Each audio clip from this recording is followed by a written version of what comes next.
বদরের ময়দানে এই পাশে কোরাইশ, এই পাশে মুসলমানেরা। বিশ্বনবী জালাময়ী ভাষণ দিলেন, তোমরা দেখতে পাচ্ছ এটা বদরের ময়দান না, এটা আল্লাহর জান্নাত, ওই জান্নাতের দিকে ছোট। বিশ্বনবীর কথা শোনা মাত্র সাইয়েদনা উমাইর ইবনুল হুমাম বললেন বাখ বাখ, মানে চমৎকার। বিশ্বনবী বললেন মা ইয়াহমিলুকা আলা কওলিকা বাখ বাখ ইয়া উমাইর, আমার এই কথা শুনে তুমি কেন বললা বাখ বাখ?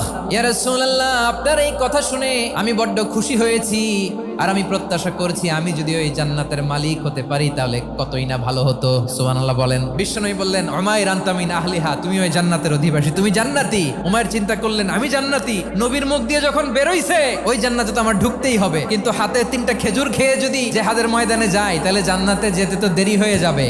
এই চিন্তা আসা মাত্রই খেজুর 3টাকে তিনি ছুঁড়ে মারলেন, তলোয়ার বের করে আল্লাহু আকবার বলে বদরের ময়দানে ঝাঁপিয়ে পড়লেন। আল্লাহর শত্রুদেরকে কচুকাটা করে এক পর্যায়ে শাহাদাতের সুধা পেয়ে নিজেও জান্নাতি হয়ে গেলেন। পড়েন সুবহানাল্লাহ।